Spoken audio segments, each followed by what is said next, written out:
আসসালামু আলাইকুম। কবিটি বাংলার পক্ষ থেকে স্বাগতম। শিক্ষার্থীবৃন্দ, অভিভাবকবৃন্দ যে যেখান থেকে শুনছেন সবাইকে স্বাগতম জানাচ্ছি নতুন আরেকটি ভিডিওতে। একটি বিষয় লক্ষ্য রাখবেন, স্বপ্নের পলিটেকনিক ইনস্টিটিউট হোক আপনার ঢাকা পলিটেকনিক ইনস্টিটিউট, সবাই সারা বাংলাদেশের যে প্রান্তে রয়েছেন প্রত্যেকেরই একটি স্বপ্ন থাকে, আমি ঢাকা পলিটেকনিক ইনস্টিটিউটে পড়ব। হ্যাঁ, তো শিক্ষার্থীবৃন্দ, আপনারা যে যেখান থেকে শুনছেন, আজকে এই মুহূর্তে আমার যে স্লোগান, আপনারই হোক স্বপ্নের polytechnic institute, Dhaka polytechnic institute. এখন বিষয় হলো, স্যার আমি তো স্বপ্ন দেখি ঢাকা পলিটেকনিক ইনস্টিটিউটে অ্যাডমিশন নিব, কিন্তু আমার তো 3.54 পয়েন্ট হয়েছে, আমি কি চান্স পাবো? এটা কিন্তু একটা পেছনে কারণ থেকে যায়। ঢাকা পলিটেকনিক ইনস্টিটিউটে অধিকাংশ স্টুডেন্টই অ্যাপ্লাই করে যারা A+ পেয়েছে, মানসম্মত রেজাল্ট। এখন কথা হলো, আপনি অনেক রেজাল্ট কম হয়েছে আপনার, সেই ক্ষেত্রে গ্রেড পয়েন্ট কম হয়েছে, সেই ক্ষেত্রে আপনি Dhaka polytechnic institute college choice দিয়ে একটি কলেজ বা একটি ইনস্টিটিউট আপনি নষ্ট করবেন না প্লিজ।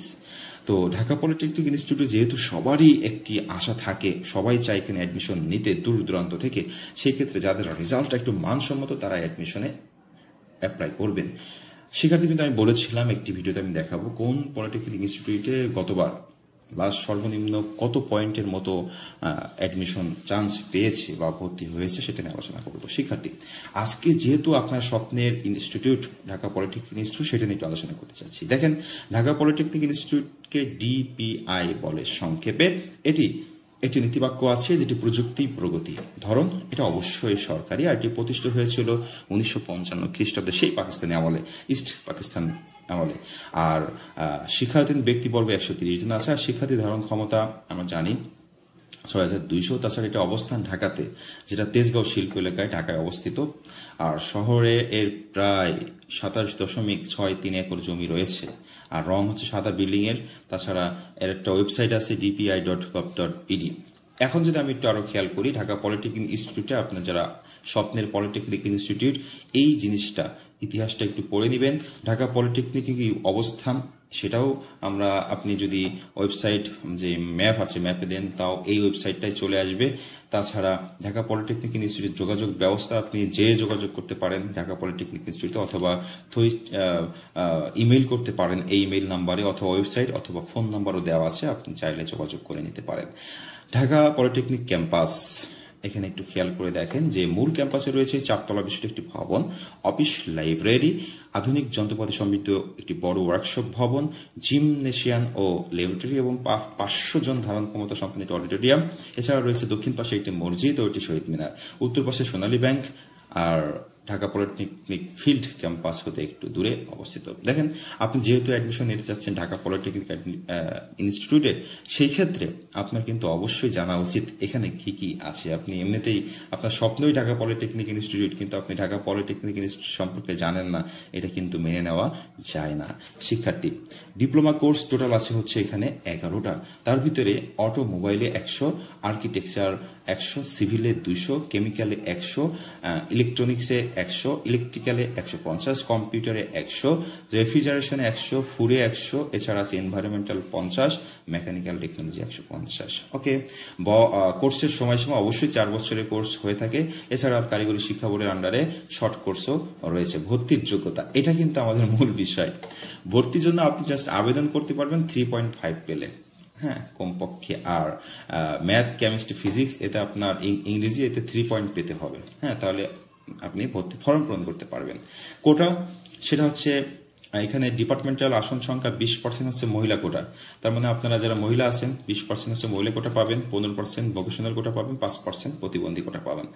ওকে, আচ্ছা, ক্রেডিট সিস্টেমে পড়ালেখা হয় 4 বছরে, যেহেতু আছে সেমিস্টার সিস্টেম, টোটাল 8টা সেমিস্টার। আর খরচ সারা বাংলাদেশের যেখানেই থাকুক না কেন, এখানে অনেক খরচ কম। ক্লাসের সময়সূচি 2টা আছে, একটা সেকেন্ড শিফট আর একটা হচ্ছে মর্নিং শিফট। প্রথম শিফট সকাল 8টা থেকে দুপুর 2টা, দ্বিতীয় শিফট হচ্ছে 2টা থেকে 6টা। যার যেটা ভালো লাগে সেইভাবে শিফটটা আপনি চয়েস দিবেন। ছাত্র সংগঠন টোটাল রয়েছে অনেকগুলা, সারা বাংলাদেশের যত আপনার পলিটেকনিক ইনস্টিটিউট আছে, সবচেয়ে ছাত্র সংগঠন বেশি ঢাকা পলিটেকনিক ইনস্টিটিউটে। ওকে, রাজনৈতিক সংগঠন এখানেও সবচেয়ে বেশি। হ্যাঁ, যেহেতু এটা বাংলাদেশের প্রাণ কেন্দ্র, রাজনৈতিক সংগঠন এখানে বেশি থাকবে, এটাই স্বাভাবিক। ওকে, শিক্ষার্থীবৃন্দ, এখানে টোটাল রাজনৈতিক সংগঠন আছে বাংলাদেশ ছাত্রলীগ, ছাত্র শিবির, ছাত্র দল, ইসলামী শাসনতন্ত্র, আল বিরুনি বিজ্ঞান ক্লাব, পলিটেকনিক ছাত্র বাংলাদেশ ছাত্র পরিষদ আর এল মনেই অ্যাসোসিয়েশন। ঢাকা পলিটেকনিক ছাত্রাবাস, এটা একটা বড় বিষয়। আপনি দূর দূরান্ত থেকে এখানে ভর্তি হবেন, তাহলে ছাত্রাবাস কিভাবে কি সেটা আপনার কিন্তু জানা উচিত। পূর্বে ঢাকা পলিটেকনিক ইনস্টিটিউটের ছাত্রদের 5টি, ছাত্রীদের 2টি থাকলেও বর্তমানে 3টি এবং 2টি রয়েছে, যেগুলোর নাম হচ্ছে এটি। ঢাকা পলিটেকনিক ইনস্টিটিউটের কর্মশালা। ঢাকা শিক্ষার্থীদের ব্যবহারিক দক্ষতা বৃদ্ধির জন্য একটি বড় সুসজ্জিত কর্মশালা মূল ক্যাম্পাসে অবস্থিত। Electrical, mechanical, civil, automobile, refrigeration, chemical ইত্যাদি এগুলো প্রায়শ কর্মশালা এখানে কি করে অনুষ্ঠানে অনুষ্ঠিত হয়। শিক্ষার্থী, এই হচ্ছে আপনার স্বপ্নের ঢাকা পলিটেকনিক ইনস্টিটিউটের একেবারে মানে আনাচে কানাচে যা আছে সবই আমি দেখাই দিলাম। শিক্ষার্থীবৃন্দ, এখন সিদ্ধান্ত আপনি নেবেন কোন ইনস্টিটিউটে ভর্তি হবেন। তবে সিদ্ধান্ত নেওয়ার পেছনে অবশ্যই আপনার রেজাল্টটা বড় ফ্যাক্ট, তাই না? ওকে শিক্ষার্থী, পরবর্তী আরেকটা ভিডিওতে আমি দেখাবো আপনাদের। বারবারই বলতেছি যে কোন কলেজে কোন ইনস্টিটিউটে কত পয়েন্ট পেলে সর্বনিম্ন আপনি চান্স পেতে পারেন। পাবেনই এমন কোনো কথা নাই, পেতে পারেন। শিক্ষার্থী, এছাড়া দেখাবো কোন প্রযুক্তিটা এখন বর্তমান 1 নম্বর টপ লিস্টে আছে। সবাই ভালো থাকুন, সুস্থ থাকুন, কবিটা বাংলার সাথেই থাকুন। আল্লাহ হাফেজ।